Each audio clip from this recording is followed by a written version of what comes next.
answers? I think I'm entitled. You want answers! I want the truth! You can't handle the truth! The Matrix is everywhere. It is all around us. Even now, in this very room. You can see it when you look out your window or when you turn on your television.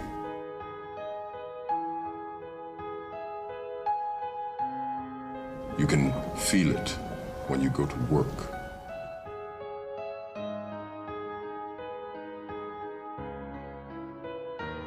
When you go to church. When you pay your taxes.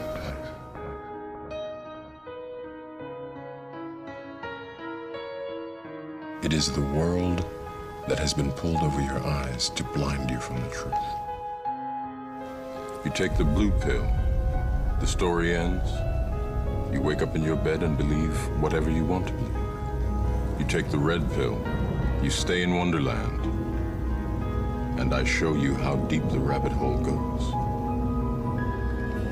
Remember, all I'm offering is the truth, nothing more.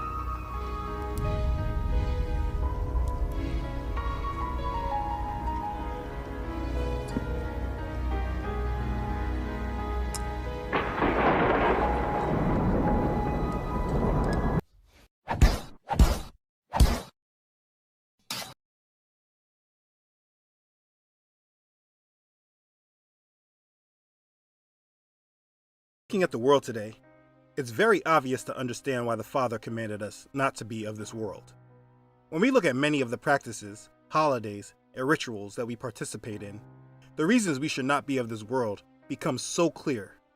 A majority of the holidays and customs that are celebrated in the world today have pagan and occult roots. Ephesians chapter 5 verse 11 says, "And have no fellowship with the unfruitful works of darkness, but rather expose them." And this is why I'm making this video. Over time, we have accepted pagan and occult practices that have been marketed to us as being fun and harmless, but that is so far from the actual truth. The celebration of Halloween is something that truly emphasizes this point. The reason is because the history of these things is not properly taught to us. We are only taught about the fun things, like wearing costumes and going around and getting candy from the neighborhood, but we never have been taught where all these things come from. We tend to just accept it as being harmless fun. But in actuality, the truth is, if we are ever taught the truth about these things, it's a fact that a majority of society will not partake in them, even those that don't believe in Elohim. There has always been an agenda to blur the lines between good and evil. Also, an agenda to initiate the world into the occult and to accept the things of Lucifer. After you understand more about Halloween, you will clearly see that this agenda is truly in the end stages. Let's begin.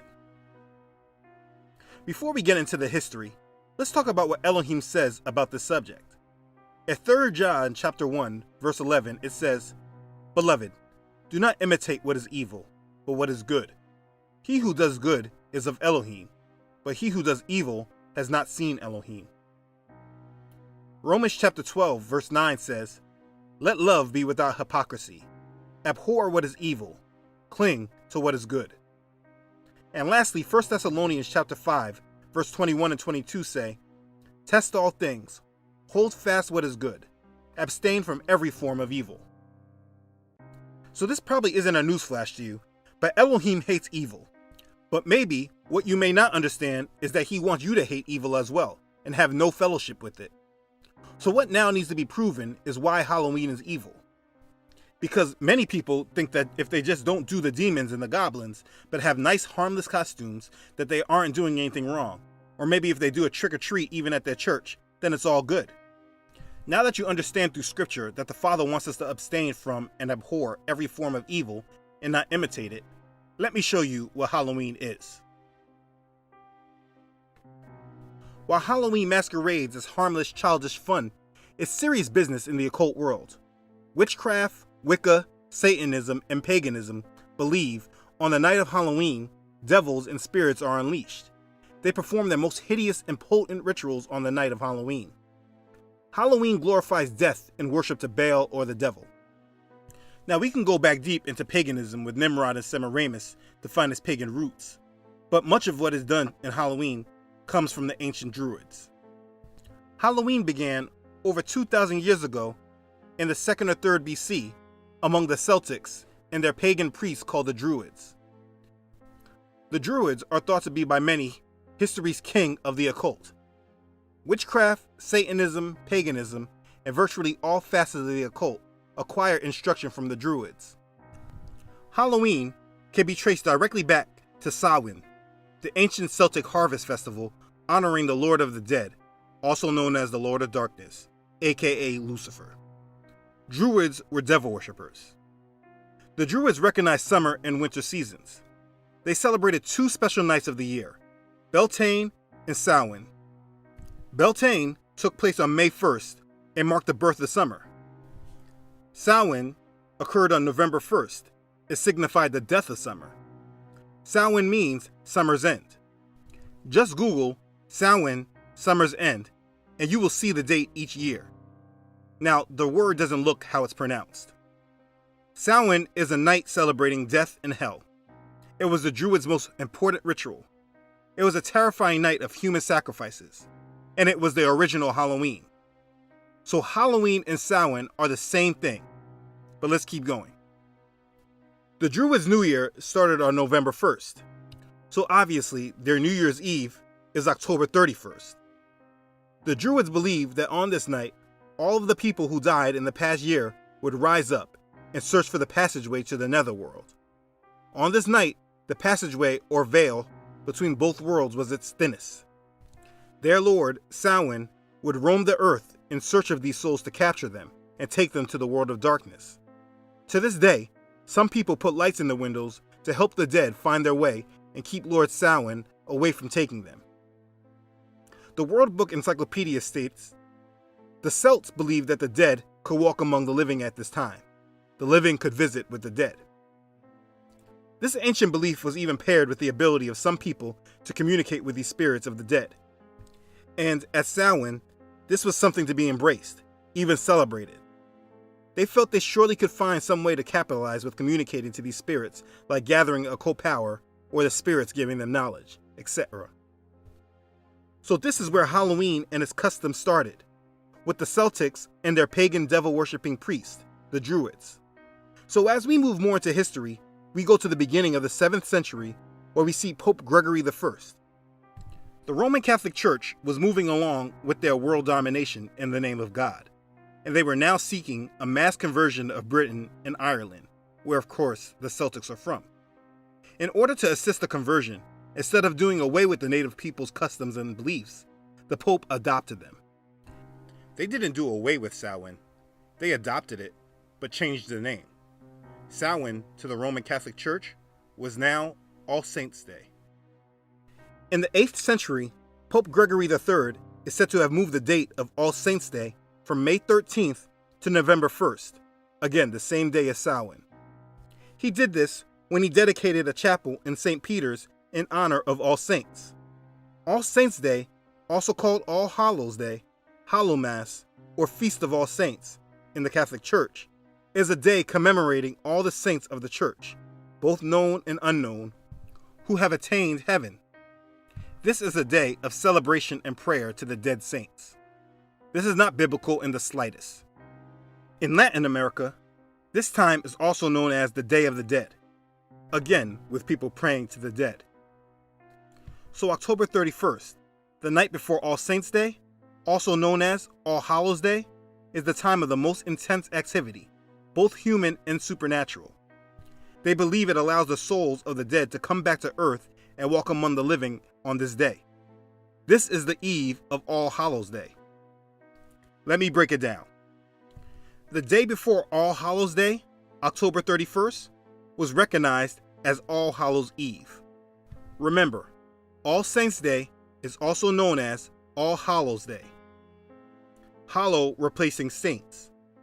Hallow as a verb is to honor as holy, but as a noun it means saint. Een is a contraction of eve or evening before. This is where we get Halloween. Hallow plus een, the eve of All Hallows' Day. This is the day where people worship the dead. Halloween is a lot like Christmas. The Roman Catholic Church adopted it to appease their converts and try to place a holy name and cause around a pagan, devil-worshipping tradition. Now that you know where Halloween comes from, let's talk about the customs and practices that are associated with Halloween. Going back to the Druids, because again, this tradition comes from them, the Druids performed horrifying human sacrifices and other vile rituals during Samhain. Let there be no doubt, Samhain night was a terrifying covenant with death and with hell. The Druids believed during Samhain the mystical veil separating the dead from the living opened. The Druids taught that these Roman spirits loosed on Samhain when searching for a body to possess. Druid priests led the people to diabolical worship ceremonies in which horses, cats, black sheep, oxen, human beings, and other offerings were rounded up, stuffed into wicker cages, and burned to death. This was done to appease Lord Samhain and keep spirits from harming them. Again, Halloween has always been a celebration of death. This is also where the origin of bonfires come from. The word bonfire actually comes from bone fire, which was all that was left after the sacrificial ceremonies were ended. To obtain offerings for these bonfires, Druid priests would go from home to home asking for animals and humans. Those who gave were promised prosperity in the coming year, and those who did not were cursed and threatened. Trick-or-treating. Some people thought they could exorcise these spirits from their presence, meaning cast them out, or free themselves from any evil sway one of them might bring. It was believed that all of the wandering spirits would get hungry. By setting out food for these spirits, even providing shelter of some kind for them, you could appease them. If the living didn't provide enough food or treats for these spirits, the spirits could easily reciprocate or trick the living in many ways. Many feared the terrible things which may happen to them if they didn't honor the holiday and the spiritual manifestations throughout, so they left out food and treats for the spirits. This is where we see the beginning of trick or treat. It's the demons saying to you, "Give me something, or else I will torment you." Halloween costumes. The very people who went out looking to burn animals and humans to death feared the spirits they thought to be so powerful on this night. They believed they could escape the wrath of evil spirits by wearing ghostly or ghoulish costumes themselves. They thought that by disguising themselves to look like evil spirits, the wandering spirits of the earth might mistake them for one of their own and leave them alone. This is why people dressed up in costumes for Halloween in the past. They were hiding from the spirits and demons which were roaming the earth. Jack-o'-lanterns. The original jack-o'-lantern was not a pumpkin or turnip, but a severed human head. The Druids reverenced the severed human head. They proudly decorated their houses and temples with bloodied severed heads. The Druids believed the head housed the soul. It is believed that faces, rather than other images or symbols, were originally carved onto the pumpkin because they gave the jack-o'-lantern the look of a head. The Celts of ancient times believed that the head was the most sacred part of the human body, for it housed a person's immortal soul. When people make jack-o'-lanterns, they are representing human severed heads. You see, there are so many customs that have to do with Halloween that are completely evil. But based on these three I mentioned, you should get the point. When you give out candy to the trick-or-treaters, or even allow your kids to be trick-or-treaters, you are participating in Druid practices. When you or your kids dress up in Halloween costumes, you are participating in a satanic festival. When you carve jack-o'-lanterns and pumpkins, you are imitating a severed head. Understand, this is all about spirits and demons, and whether you know it or not, you are participating in customs that have to do with the occult and Satanism. You may not be engaging in witchcraft per se, but you are absolutely contributing to the wicked spiritual energy that exists. And if we go back to the beginning, when I referenced the scriptures, Elohim wants us to hate evil and abstain from every form of it. But let me just add a few more points to drive this home. On the Church of Satan website, Satanic High Priestess Blanche Barton praises Halloween by saying, "It, Halloween, gives the most mundane people the opportunity to taste wickedness for one night. They have a chance to dance with the devil. I see Satanists all over the world meeting in small groups this night, and Halloweenans 500 years hence, to raise a glass to the infernal host." In her book, like lambs to the slaughter, former occultist Johanna Michelson reveals Halloween is also a prime recruiting season for Satanists. Like I said when I started this, one agenda of the world is to blur the lines between good and evil. Another agenda is to initiate the world into the occult and to accept the things of Lucifer. The majority take part in these things like they are fun activities where people get to dress up and kids get to get candy. But this is all about spirits and demons roaming the earth and the celebration of the dead the next day. And the more places that celebrate it, the more wicked spiritual energy that is being transmitted amongst the world. Halloween openly promotes death, devils, witches, and flagrant appearances of evil. Proverbs chapter 8 verse 36 says, "But he who sins against me wrongs his own soul. All those who hate me love death." Participating in a day that celebrates death and the dead is hypocritical of one that says they love the Father. 1 Corinthians chapter 10 verse 20 through 22 says, "Rather, that the things which the Gentiles sacrifice, they sacrifice to demons, and not to Elohim. And I do not want you to have fellowship with demons. You cannot drink the cup of the Adon and the cup of demons. You cannot partake of the Adon's table and of the table of demons. Or do we provoke the Adon to jealousy? Are we stronger than he?" I know you do not mean to provoke the Father to jealousy. It's just deception that we've been born into. Things we've grown up accepting without knowing what we were doing. But this is why he tells us not to be of this world. Because if we would follow that instruction, it would cut out a majority of the deception that we get ourselves caught up in.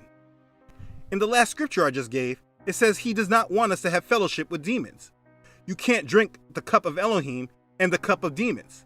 You can't sit at the Father's table and the table of demons. Many people privately ask me questions, and one of them is if it's okay for their kids to participate in the Halloween celebrations at their church, because their church softens up the day and makes it about the Messiah. They don't allow the demon costumes and allow a safe place for their kids to participate without getting in with all the evil. I don't like making bold statements telling people what to do, because everybody's life is different. But let me say this boldly. Not only is it not right for you to allow your child to participate in their event, but you should not be in that church. You may take that as extremely bold, but let me explain why I said that. Go back through all that information I just went through on the wickedness of this day. Now, your pastor and leaders don't need to know all of that history. What they should know is very simple doctrine that I keep repeating. Not to be of this world. Do not be a friend of this world. I say this scripture often in my videos, but it's always worth repeating. James chapter 4 verse 4 says, "Adulterers and adulteresses. Do you not know that friendship with the world is enmity with Elohim? Whoever therefore wants to be a friend of the world makes himself an enemy of Elohim." You see, if your pastor doesn't hold this understanding, then they can lead you to becoming an enemy of Elohim by allowing you to embrace this world, but just tweak the obvious devilish things. And if they're wrong about something that's so obviously evil, what else could they be leading you astray with? I'm not saying that it's intentional and that they are purposely doing this, but in the end, it doesn't matter. Your church should be protecting you from things like this and not teaching a form of conformity. Just by recognizing this day and participating in it, regardless of the few tweaks you do, you are giving glory to Satan and dishonor to Yahweh. You're trying to sit at the table of the Father and of demons.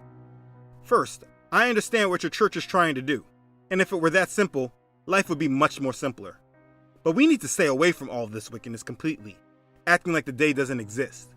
And pastors that take the role of being shepherds of the Father's people should know this. And if they don't know this, why are they shepherding the sheep? Beware of churches that are bringing conformity like this. It is not harmless. They shouldn't be changing the name to Trunk or Treat or Hallowed Be Thy Name or whatever else they want to try to use, just to replace the name Halloween. If they know the day is so wicked that they need to change the name, then they know enough that they shouldn't have any involvement with it whatsoever. And if you're a pastor who has unknowingly participated in this, please humble yourself and correct this with your flock. Let me make this clear.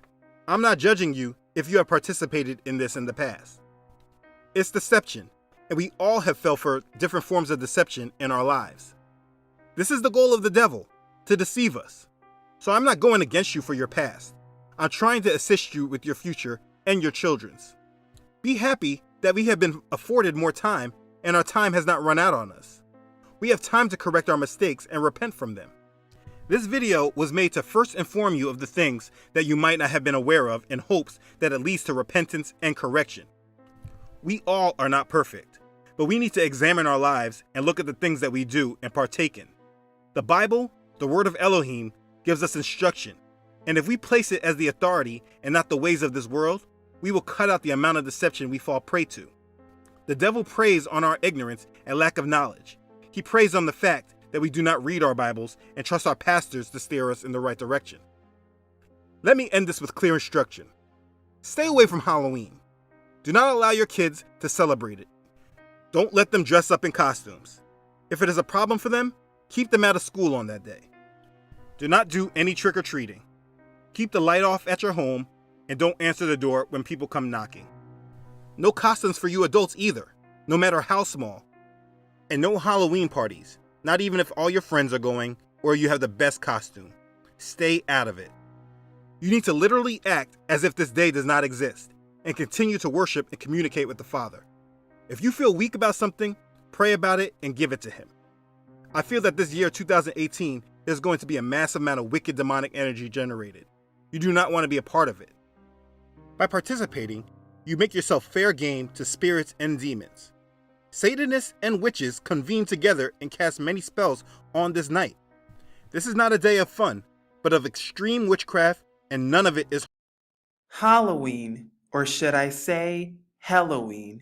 Today we're going to be discussing the pagan origins of Halloween, and we're going to be discussing the truth about this holiday so you can see the whole truth and nothing but the truth today. For many years, we have been conditioned to believe that Halloween is all about trick-or-treating and candy, bobbing for apples, pumpkin carvings and jack-o'-lanterns, skulls, skeletons, druids, bubble, toil and trouble, as well as honoring the dead, giving homage to the dead, and paying tribute to the dead.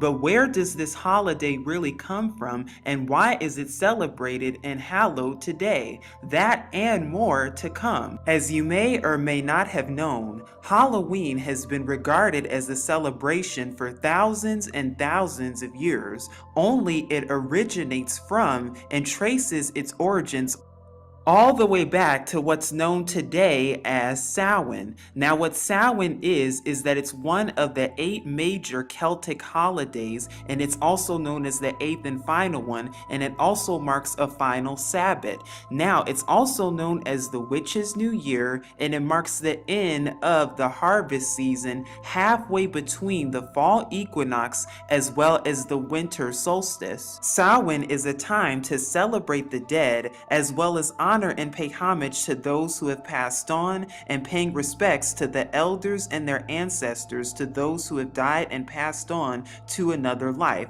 And during this time, many also partake in sacrifices, bonfires, pagan festivals, and dancing too.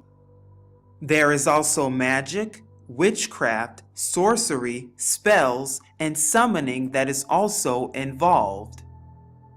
During this time, a lot of child sacrificing would also occur, in which children were to be sacrificed to animal idols and passed through the fire to be sacrificed so that sacrifices could be made around the same time as Samhain. And this is also known and commonly called Molech worship, which is also practiced in present-day Hollywood, or should I say Hellywood, even to this day.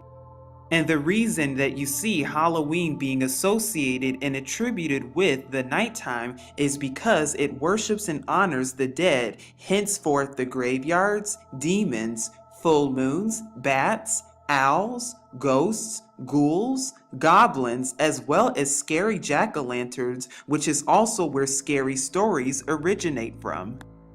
And then there's also the Druids, which is the Celtic priests who also celebrate this pagan festival where they would gather together and dance and circle around as you see here and sacrifice to their idols. Let's not forget about the ancient history, because even sources agree, according to the Encyclopedia Britannica 2005 edition, as well as the Cultural History of Halloween, National Geographic, Harper's Encyclopedia of Mystical and Paranormal Experience, along with any others, which all say and agree that Halloween, or should I say Helloween, has had and traced its origins all the way back to Samhain.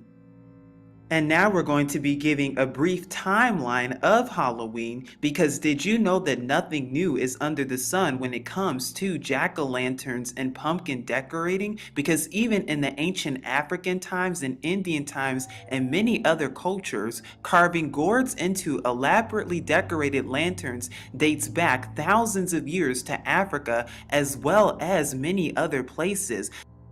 Not to mention how the ancient Celts also believed that wearing masks would ward off the evil spirits, and this was done between the 800s and the 450 BCs, done thousands of years ago, and that is where you see masks coming in, hence masks being sold today, even in mainstream stores. And then there's also Samhain, which is the festival to celebrate the end of the Gaelic harvest that's typically on October 31st through November 1st, and this comes pre-1st century, so well over 2,000 years ago, and by the 1st century, by AD 43, Romans had conquered much of Celtic territory. Two Roman festivals were combined with the Celtic celebration of Samhain, Feralia, which is a day in late October when Romans commemorated the passing of the dead, and a day to honor Pomona, who was the Roman goddess of fruit and trees. Not to mention the different bonfires, which also played a major role, where celebrants wore costumes, mostly of skin and animal heads, and danced around the bonfires as early as 1st century AD. And the reason that they would wear these costumes is because these costumes were used as a defense mechanism and a tool to ward and aid off demons and to disguise oneself from the demons, hence costumes being sold and on display at mainstream stores today. And we cannot forget about the monsters, because throughout ancient history, shades meant that the spirit of a dead person resided in the underworld, and this is ancient thought and theory. But the Gaels also believed that the border between this world and the underworld became thin on Samhain because animals and plants were dying. It allowed the dead to reach back through the veil that separated them from the living as of 1st century AD, as well as the common creature known as werewolf, and the original werewolf of classical mythology, Lycaon, who was a king of Arcadia who, according to Ovid's Metamorphosis, was turned into a ravenous wolf by Zeus. And as far as jack-o'-lanterns go, here is a brief and quick history. During the ancient times, the Celts would use pumpkins in order to ward out evil demons from getting to them, as well as using them to sacrifice to their many idols. But did you know that it was more than just pumpkins that were used? In ancient Irish folklore, turnips, apples, beets, and other fruits and vegetables were hollowed out in order to ward from the evil and other demonic forces. And what they would do is that they were carved with faces to help light the way for traveling wards and to scare the ghosts away.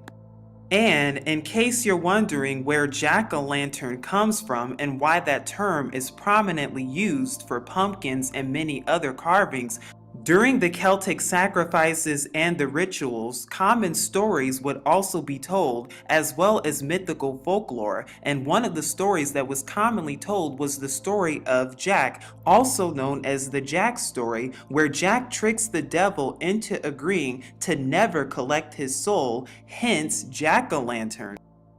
Of course, we have trick-or-treating, which is very common and prominent in America today. But what many do not know is that trick-or-treating actually comes from a term known as guising, which is the practice or custom of disguising oneself in fancy dress or often with a mask and visiting people's homes and houses in order to exchange for food and drink, which is what the Celtics have done thousands and thousands of years ago, even to this day, even as we see done today on Halloween night. And as we also mentioned earlier, the costumes that were also worn to impersonate the evil spirits, especially costumes that have black or white in them. And then, of course, we cannot forget about the soul cakes, which were given with crosses on them to represent a soul being freed from purgatory. Or the better question is, was it really?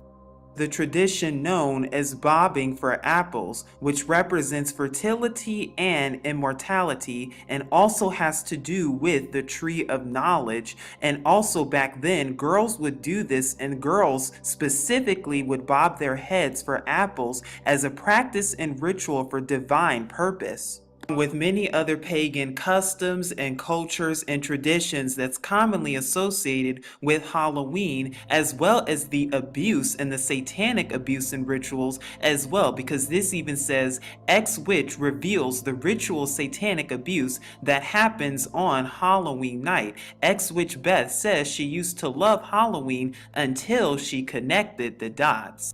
So the next time you're thinking about taking your children to go trick-or-treating or even trick-or-treating for yourself, and the next time you think about bobbing for apples or even jack-o'-lanterns, you'll know the real truth and origin behind Halloween, or should I say Helloween. Because the word of our Father even tells us in Exodus chapter 20 that we're not even to bow down or worship any idols whatsoever, nor are we to have any figures or idols of humans, gold and silver or whatsoever in our homes or anywhere. Leviticus chapter 19 verses 31 tells us that we are not to have any witchcraft or sorcery or be involved with any type of familiar spirits or necromancy, which is honoring the dead. And Leviticus 19:4 even tells us that we are not to be practicing idolatry whatsoever. But did you also know that Jeremiah chapter 10 verses 5 also mentions scarecrows, because Halloween was celebrated even during the ancient scriptural times, and we know that nothing new is under the sun. And so rather than walking in darkness and rather than celebrating and honoring and giving homage to the dead, you can rather instead seek Yahuwah and his true son Yahusha and honor the living and honor what's alive and serve the living and start to learn about the feast days of our Father, which is mentioned in Leviticus chapter 23, and start to learn about the truth of our Father Yahuwah and our Mashiach Yahusha, because the truth will make you free. This is Truth Unveiled here, saying peace, love, and shalom.